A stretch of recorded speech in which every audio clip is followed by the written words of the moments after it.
dan syukur kehadirat Allah Subhanahu wa Ta'ala, di mana kita bisa berkumpul dalam acara kegiatan rutin yang diselenggarakan 1 minggu sekali dengan program Kultur Booster yang akan mengangkat tema pengertian, fungsi, dan tujuan Nadine.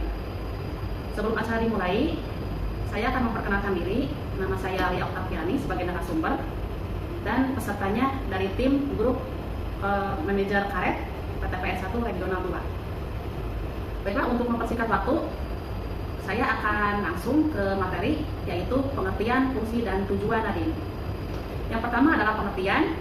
Definisi Nadine adalah singkatan dari naskah dinas elektronik, sebuah sistem informasi berbasis web untuk mengelola surat menyurat. Adapun tata naskah dinas ini meliputi yang pertama dashboard, memantau pergerakan surat dalam bentuk surat keluar, surat masuk, disposisi, dan tembusan. Yang kedua Nadine. Nadine masuk yaitu proses pengelolaan surat masuk mulai dari penerimaan sampai penyampaian distribusi naskah dinas masuk kepada pejabat penerima surat masuk. Yang ketiga, Nadine keluar, yaitu adanya proses pengelolaan surat keluar mulai dari pembuatan konsep sampai penandatanganan. Yang keempat, disposisi dan approve. Disposisi yaitu informasi atau perintah atasan terhadap bawahan dalam menindaklanjuti surat masuk. Sedangkan approve yaitu naskah surat keluar yang sudah selesai dikerjakan dan disimpan, kemudian disahkan oleh pejabat yang membuat surat keluar untuk ditandatangani secara elektronik. Sedangkan fungsi dari tujuan Nadine ini digunakan untuk merekam, menyimpan, memproses, dan menyajikan informasi naskah dinas secara digital, mulai dari penerimaan, disposisi, pembuatan, hingga pengasipan dan pengiriman. Aplikasi ini juga dapat membantu dalam mencatat dan melaporkan tugas harian pegawai serta meningkatkan efisiensi dan produktivitas kerja. Fungsi utama Nadine adalah sebagai berikut. Yang pertama, pengelolaan Nadine yaitu mengelola seluruh proses persuratan secara digital, menggantikan sistem manual. Yang kedua, perekaman dan penyimpanan, yaitu merekam dan menyimpan surat masuk dan keluar secara elektronik. Yang ketiga, proses disposisi, memudahkan proses disposisi surat yang ditujukan kepada pegawai lain. Yang keempat, pembuatan naskah dinas, membantu pegawai dalam membuat naskah dinas secara digital. Yang kelima, pengarsipan, mengarsipkan naskah dinas secara digital untuk kemudian pencarian di masa mendatang. Yang keenam, pengiriman naskah dinas, mengirimkan naskah dinas secara elektronik.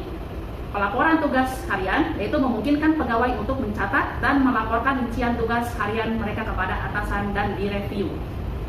Sedangkan tujuan dari aplikasi Nadine ini yaitu untuk mengimplementasikan efisiensi dalam pengelolaan surat dinas dengan memanfaatkan teknologi internet, memungkinkan pegawai bekerja secara fleksibel dan terikat ruang serta waktu. Maksudnya tidak terikat ruang serta waktu.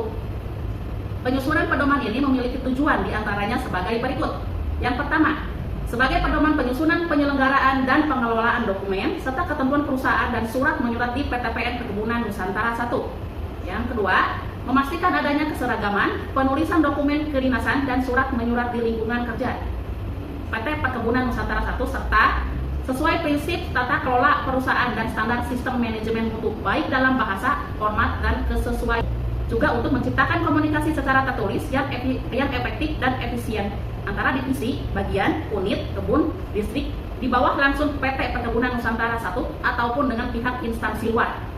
Dan tujuan yang terakhir yaitu menciptakan komunikasi secara tertulis yang efektif dan efisien antara divisi, bagian, unit, kebun, atau distrik di bawah langsung PT Perkebunan Nusantara 1 ataupun dengan pihak instansi luar. Mungkin itu saja pemaparan dari saya tentang aplikasi Nadine ini. Ada yang mau bertanya? Apakah ada kendala di Nadine? Aja gitu. Oh, kendalanya itu paling di sinyal, Pak. Di sinyal, jaringan, ataupun dari aplikasinya kadang suka error. Jadi tidak bisa masuk ke aplikasi Nadine itu sendiri. Masuk. Ya, mungkin itu aja. Cukup sekian. Wabillahi taufiq wal hidayah. Assalamualaikum warahmatullahi wabarakatuh. Waalaikumsalam warahmatullahi wabarakatuh.